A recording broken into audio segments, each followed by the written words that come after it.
Avatar Meher బాబా key జై. ప్రీతమ Avatar Meher బాబా పుట్టినరోజు వేడుకలు ప్రేమమయం కావాలి అని బాబా చెప్పిన అద్భుత విషయాన్ని గురించి మనం తెలుసుకుందాం. ప్రీతమ అవతార్ మెహర్ బాబాను ప్రేమతో స్మరిస్తూ ఆయన కార్యక్రమాన్ని నిర్వహించడమే ముఖ్యం అన్నారు మెహర్ బాబా. మెహర్ బాబా సశరీరంతో మన మధ్య ఉండగా బాబా జన్మదిన వేడుకలు ప్రతి సెంటర్లోనూ ఆనందోత్సవాలతో జరుపుకోబడుతూ ఉండేవి. అయితే మెహ్రా జాదులో మాత్రం అతి మామూలుగా జరపబడేది. అది 1938 సంవత్సరం ఫిబ్రవరిలో పార్సీ క్యాలెండర్ ప్రకారం మెహర్ బాబా 44వ జన్మదినం మెహ్రాబాద్ నందు ఘనంగా జరపబడింది. ఆ ఉత్సవానికి షామియానాలు వగైరా ఏర్పాట్లు చేయడానికి అప్పుడున్న తీవ్రమైన ఈదురుగాలి ఆటంకంగా మారగా పని ముందుకు సాగలేదు. ఒక పక్క విపరీతమైన చలి, మరొక పక్క తీవ్రమైన గాలి. ఏ పని చేద్దామన్నా ఇవి రెండు మండలికి తలనొప్పిగా తయారయ్యాయి. పెండు బాగా విసిగిపోయి బాబా వద్దకు వెళ్ళి, బాబా, ఈ తీవ్రమైన గాలి వల్ల మా పని ముందుకు వెళ్ళడం లేదు, ఏం చేయమంటారు అడిగాడు పెండు బాబాని. బాబా సమాధానంగా ఇలా అన్నారు, దీనికొక మార్గం ఉంది. సిగరెట్లు కాల్చేవాళ్ళంతా కొన్నాళ్ల పాటు సిగరెట్లు మానేస్తే గాలి తీవ్రత, చలి కూడా తగ్గుముఖం పడతాయి అన్నారు మెహర్ బాబా. సిగరెట్లు కాల్చే పురుష మండలి వారంతా వాటిని కాల్చడం ఆపేయగానే కొద్ది రోజుల్లోనే బాబా చెప్పినట్లు గాలులు తగ్గాయి. చలి కూడా బాగా తగ్గి వాతావరణమే మారిపోయింది.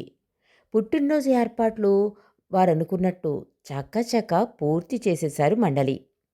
బాబా ఇచ్చిన పరిష్కార మార్గాన్ని అందరూ మెచ్చుకున్నారు. 3 రోజులు జరిగిన ఆ ఉత్సవానికి అమెరికా నుండి ఎలిజబెత్ ప్యాటర్సన్ రాగా, నానో గ్యాలీ 2 రోజుల అనంతరం వచ్చింది. బొంబాయి నుండి 200 మంది స్త్రీలు హాజరయ్యారు. వచ్చిన ఆ స్త్రీలలో పూనా నుండి షిరిన్మాయి, అహ్మద్నగర్ నుండి గుల్మాయి, నాగపూర్ నుండి జస్సావాలా కుటుంబం కూడా ఉన్నారు. వీరందరికీ మర్యాదలు చాలా బాగా చెయ్యాలని బాబా ముందుగానే నాజాకు ప్రత్యేక ఆదేశాలిచ్చారు. మెహర్ బాబా పుట్టినరోజు 2 చోట్ల, అంటే మెహ్రాబాదు కొండపై స్త్రీ మండలి సభ్యుల మధ్య, దిగువ మెహ్రాబాదులో పురుష మండలి మధ్య జరిగింది. కొంతమంది పాశ్చాత్య మహిళలను దిగువ మెహ్రాబాద్ ఉత్సవంలో పాల్గొనడానికి బాబా అనుమతించారు. ఉదయం 8 గంటలకు బాబా పాదాలను కుంకుమ పువ్వు కలిపిన పాలతో కడిగిన పిదప దిగువ మెహ్రాబాదులో దర్శన కార్యక్రమం మొదలై ఆ రాత్రి వరకు కొనసాగింది. ఆ కార్యక్రమం వచ్చిన జనానికి బాబా తన 2 చేతులతో ప్రసాదాన్ని పంచిపెట్టారు.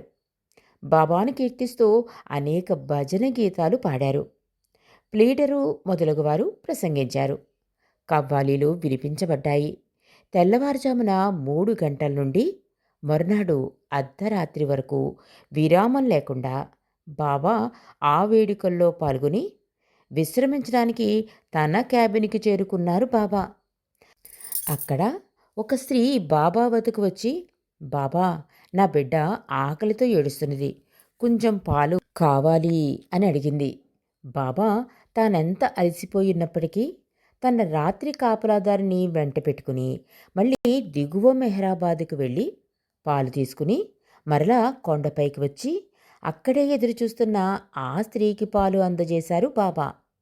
ఆ మరునాడు ఫిబ్రవరి 21వ తేదీన మెహ్రాబాద్ చుట్టుపక్కల ప్రాంతాల పేదలందరికీ అన్నదానం 5,000 మందికి జరిగింది. బాబా తన స్వహస్తాలతో అందరికీ లడ్డూలు పంచారు. జన్మదిన వేడుకలు పూర్తయ్యాక బాబా మండలిని ఇలా అడిగారు, ఈ ఏడాది కార్యక్రమం బావుందా, కిందటి సంవత్సరం కార్యక్రమం బావుందా ప్రశ్నించారు బాబా వారిని. వారన్నారు, బాబా, కిందటి సంవత్సర కార్యక్రమే బావుంది, ఎందుకంటే అప్పుడు బోలెడంత డబ్బు ఖర్చు పెట్టాం, పనివాళ్ళతో పని చేయించుకున్నాం. అలంకరణ చాలా బాగా చేశాం బాబా. ఏర్పాట్లు చాలా చక్కగా చేయగలిగాం అన్నారు మండలివారు. కానీ బాబా అన్నారు, నాకు మాత్రం ఈ సంవత్సరం జరిగిన ఈ కార్యక్రమమే బాగుంది. ఎందుకంటే మీరంతా ఎంతో కష్టపడి పనిచేశారు. అదే నాకు ప్రధానం. ఎంత పెద్ద పెండాలు వేశాము అన్నది కాదు అన్నారు మెహర్ బాబా. కాబట్టి ప్రభువు యొక్క పుట్టినరోజు వేడుకల్లో మనం బాబా సాన్నిధ్యాన్ని ఎంతవరకు అనుభూతి చెందగలిగాం, బాబాను ఏమాత్రం సంతోషపెట్టగలిగాం అనేవే ప్రధాన విషయం. బాబా అన్నారు, ఎక్కడ 5గురు కలిసి నన్ను స్మరిస్తారో అక్కడ నేనుంటాను అన్నారు మెహర్ బాబా.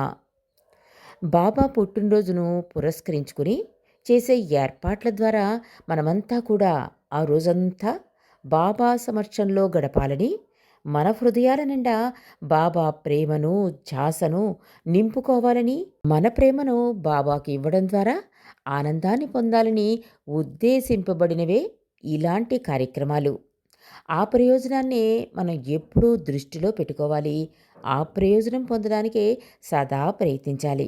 భౌతికంగా బాబా ఉన్నప్పుడు ప్రేమికులు బాబాను దర్శించుకుని ఆలింగన భాగ్యం పొంది, ఆయన కన్నుల నుండి, ఆయన ప్రతి కదలిక నుండి జాలువారే ప్రేమ ప్రవాహాన్ని హృదయాల నిండా నింపుకుని, ప్రీతముణ్ణి విడిచి వెళ్ళలేక అశ్రు నయనాలతో తిరిగి ఇంటికి బయలుదేరేవారు ప్రేమికులు.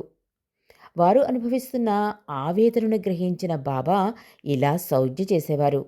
నన్ను మీతో పాటు మీ వెంట తీసుకుని వెళ్ళండి.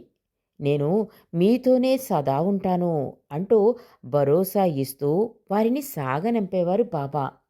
బాబా భౌతిక దేహం విడిచిపెట్టిన తర్వాత తనను ప్రేమించే ప్రతి ఒక్క ప్రేమికుని హృదయాలయాన్ని ఆయన తన నివాసంగా చేసుకున్నారు. మన శ్వాస కంటే మనకు దగ్గరగా ఉన్నాను అన్నారు బాబా.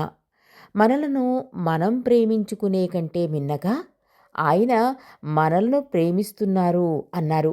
మన దేహం అణువణువున, మన హృదయం సందు సందున బాబా ఆక్రమించుకోవాలంటే ఏం చేయాలి అని ఇరిచ్చిని అడిగినప్పుడు ఇరిచి ఇలా సమాధానం ఇచ్చారు. మన హృదయాలు అనేక కోరికలు, ఆశలతో నిండిపోయి ఉండడం వల్ల అందులో ప్రవేశించడానికి బాబాకు అక్కడ చోటు మిగలదు. అలాంటి వ్యర్థమైన అర్థం లేని కోరికలను, ఆశలను పక్కకు నెట్టేసి మెహర్ బాబాకు అక్కడ స్థానం కల్పించాలి.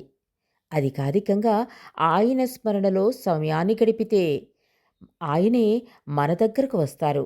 అందులో అనుమానమే లేదు. ఎందుకంటే బాబాలో ఐక్యం కావాలనే మన తపన కంటే మనలను ఆయనలో కలుపుకోవాలనే తపన ఆయనకే ఎక్కువగా ఉంది. దానికోసం బాబా ఎదురు చూస్తున్నారు. కానీ మనమే సిద్ధంగా లేం అన్నారు ఎరిచి జస్సావాలా. కాబట్టి బాబా గురించి మన హృదయాల్లో గల తపన మాత్రమే ఆయనను మన వద్దకు రప్పిస్తుంది. నీవు ఒక్క అడుగు నా వైపు వేస్తే నేను నీ వైపు 10 అడుగులు వేస్తాను అని బాబా చెప్పిన మాటల్లోని భావం అదే అన్నారు రిచి. కాబట్టి మనం ప్రయత్నపూర్వకంగా ఆయనను ప్రేమించాలి.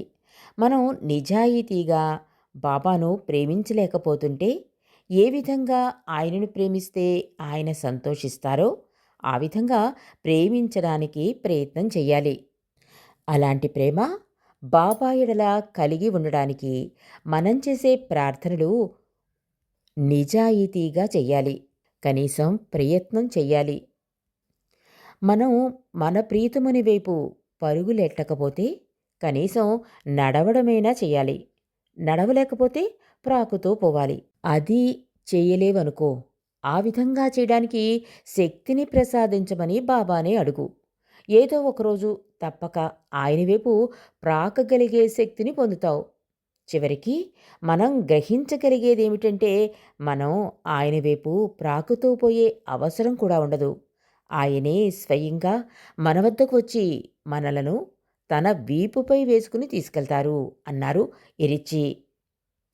ప్రియతమ అవతార్ మెహర్ బాబా ఎప్పుడూ మనకు దగ్గరగా అందుబాటులోనే ఉన్నారు. మనకు చెయ్యి అందించి ఎప్పుడూ సహాయం చేద్దామా అని ఎదురు చూస్తూ ఉన్నారు. అందువలన బాబా చాచిన చేయిని అందుకునే స్థాయిలో మనం ఆయనను ప్రేమించగలగాలి. అందుకు మనకు లభించే ప్రతి అవకాశాన్ని సద్వినియోగపరుచుకోగలగాలి.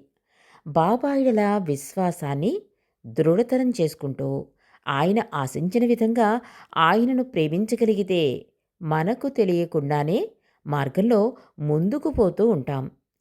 ఎలాగైతే ఒక చంటి బిడ్డ ఎదుగుతూ ఉంటే ఆ బిడ్డకు తెలియకుండానే ఆ బిడ్డ శరీరంలోని అవయవాలు అన్నీ ఎలా ఎదుగుదలకు సరిపడా అభివృద్ధి చెందుతాయో అలా మనకు తెలియకుండానే బాబా వైపు అడుగులు వేయగలుగుతాం మనం. కాబట్టి బాబా పుట్టినరోజు నాడు బాబా సాన్నిధ్యాన్ని అనుభూతి చెందడం, ఆయన నుండి పొంగే ప్రవహించే ప్రేమను హృదయాల నుండి నింపుకోవడం, మన ప్రేమను ఆయనకు అందివ్వడం, దానిమీదే మన ధ్యాసంతా ఉన్నప్పుడు మనం ఎంతో కష్టపడి ఏర్పాటు చేసుకున్న దాని ఫలితాన్ని అందిపుచ్చుకోగలుగుతాం మనం.